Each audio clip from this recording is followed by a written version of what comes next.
आज़ाद समाज पार्टी ने यहाँ संघर्ष किया है। मैं जब फूलपुर का चुनाव शुरू भी नहीं, डिक्लेयर भी नहीं हुआ था, मैं खुद आके 4 सभा करके गया था। एक बहुत बड़ा प्यार और सहयोग मिला था और लोगों ने विश्वास दिलाया था कि 2022 में जो कमी रह गई थी, हम लोग अब 2024 के उपचुनाव में उसको पूरा करेंगे।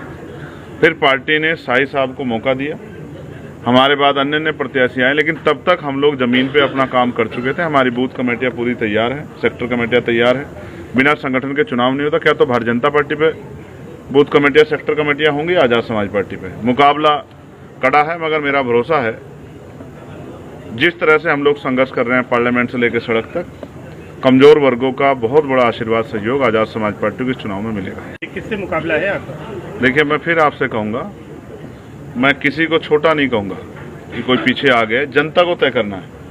हमारा मुकाबला तो खुद से है। हम जितनी मेहनत करेंगे उतना ही समर्थन हमें मिलेगा। हमने बूथ कमेटियां तैयार की हैं, सेक्टर कमेटियां तैयार की हैं, गांव-गांव में जाके भाईचारा सम्मेलन किए हैं, लोगों को तैयार किया है। दलित पिछड़े वर्ग के लोगों में जो आज की हालात है वर्तमान में, जिस तरह से लगातार निजीकरण हो रहा है, जिस तरह से कटेंगे बटेंगे तमाम तरह के नारे देके मुख्य मुद्दों से जो है बुनियादी जरूरतों से लोगों का ध्यान हटाया जा रहा है। बेरोजगारी कमर तोड़ रही है। पढ़ा लिखा नौजवान, ये इलाहाबाद है, पढ़ा लिखा नौजवान जिसको देश की सेवा में हिस्सेदार होना चाहिए था, आज वो बेरोजगार होकर घूम रहा है और उसको आवाज उठाने पर लाठियों से उसका स्वागत किया जा रहा है। तो हमारा ये प्रयास है कि सभी को साथ लेकर चल के आज़ाद समाज पार्टी को ताकत दी जाए और भविष्य में इस ये जो अन्याय हो रहा है, चाहे बुलडोजर के जरिए हो, चाहे गोली मारकर हो, चाहे जुल्म करके हो, गरीबों की जमीन दबा के, ये सारे तरह के अन्याय को बंद करके ये भाईचारा ताकतवर बने उत्तर प्रदेश में, इसके लिए हम लोग अपना काम जिम्मेदार से कर रहे हैं। आपने कहा कि ये बहुजन की उर्वरा भूमि है, मायावती जी की पार्टी बहुजन समाज पार्टी भी लड़ रही है, तो किस तरह से उनसे लड़ाई है? नहीं, उनसे हमारी कोई लड़ाई नहीं। वो हमारे बड़े हैं, हम उनका सम्मान करते हैं, लेकिन समाज ने तय कर लिया कि उनको बहुत सारे मौके दे दिए, अब आज़ाद समाज पार्टी को मौका देना है। बीजेपी में कटेंगे को कहाँ बट रहे हैं? देखो कितने सारे लोग आम आदमी पार्टी छोड़ के, समाजवादी पार्टी छोड़ के, कांग्रेस पार्टी छोड़ के, लोक जनशक्ति पार्टी छोड़ के, ये सब जुड़े तो हैं।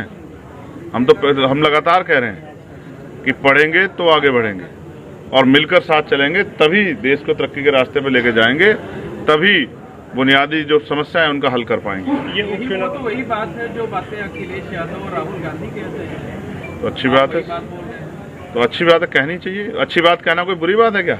क्या आपको अच्छी बात अच्छी नहीं लगती? मैं समझता हूं कि अच्छी बात सभी को अच्छी लगनी चाहिए। बुलडोजर कार्रवाई का सुप्रीम कोर्ट का फैसला आया है, जुर्माना को किस तरीके से? अब आप ये समझिए कि अगर न्यायपालिका नहीं होती तो सरकार जो है अपने सारे झूठ को, अपने सारे अपराधों को सही साबित कर देती और कई जगह पे मीडिया का सहयोग भी उनको भरपूर मिलता है। लेकिन जब ये बात मुझे सख्त लफ्जों में कहनी पड़ेगी, जब एक पत्रकार की फतेहपुर में घर में घुस के हत्या कर दिया दिलीप सैनी की, तब सरकार और मीडिया दोनों ही चुप हो जाती। अगर पत्रकार सुरक्षित नहीं रहेंगे, अगर वकीलों पे गाजियाबाद में लाठीचार्ज हुआ, अगर वकील सुरक्षित रहेंगे, नौजवान सुरक्षित नहीं रहेंगे, महिलाएं सुरक्षित नहीं रहेंगी, तो ये लड़ाई कैसे आगे बढ़ेगी?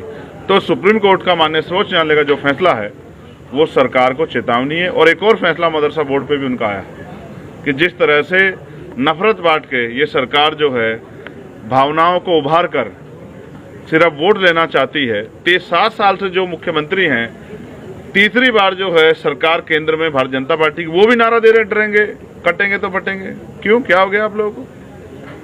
ऐसा क्या डर आ गया है? ऊपर से नीचे तक तो सारी सरकार आपकी है, पड़ोसी प्रदेशों में सरकार आपकी है, मध्य प्रदेश में आपकी सरकार है, राजस्थान में आपकी सरकार है, हरियाणा में आपकी सरकार है, तो किससे खतरा है आपको? उनको सिर्फ ये भावना उबार के हिंदू मुसलमान करके अपनी वोट की राजनीति करनी है। उनको जनता की परेशानियों से कोई मतलब नहीं। अगर मतलब होते तो आप बताओ, 1,42,000 वैकेंसी है टीचरों की जो खाली पड़ी है, 69 शिक्षक भर्ती में घोटाला हुआ था, अभी तक उन बच्चों को न्याय नहीं मिला है, और भी तमाम तरह की मुसीबतें, पुलिस की भर्ती में पेपर लीक हुए, और कोई ऐसी भर्ती नहीं जिसमें घोटाला ना हुआ हो। और ये सरकार अपने आप को लोकप्रिय सरकार बता के अपनी पीठ थपथपाने काम करती है। ये झूठी सरकार है, निकम्मी सरकार है और दलित पिछड़ों के दमन की सरकार है। जैसा मैंने एक दिन पहले कहा था कि दलितों की जान तो इतनी सस्ती है, इससे सस्ती तो दाल है, वैसे ही सामान्य दाल से सस्ती दलित की जान और मसूर की दाल सस्ती मुसलमान की जान इस उत्तर प्रदेश की सरकार में है। किसी को गोली मारो, किसी का घर उजाड़ो, किसी की जान ले लो, किसी की जमीन कब्जा लो, किसी को जेल में बंद कर दो, किसी का एनकाउंटर कर दो, किसी के घर बुलडोजर चला, कोई पूछने वाला उत्तर प्रदेश में नहीं। देखो, असर तो हर चुनाव का पड़ता है, लेकिन ना तो इस चुनाव से सरकार बन रही है ना गिर रही है, लेकिन जनता पे मौका है कि वो भारतीय जनता पार्टी की तानाशाही को, हिटलरशाही को वोट की चोट से सबक सिखा दे। इसका असर पड़ेगा 2027 में? बिल्कुल पड़ेगा। क्यों आपको नहीं पता कि 2024 के चुनाव थे उसमें बीजेपी को किस तरह पटकनी जनता ने? ये जनता मालिक है, लोकतंत्र है। जनता जिसको चाहेगी वो आगे बढ़ा देगी, जिसको चाहे पटक देगी।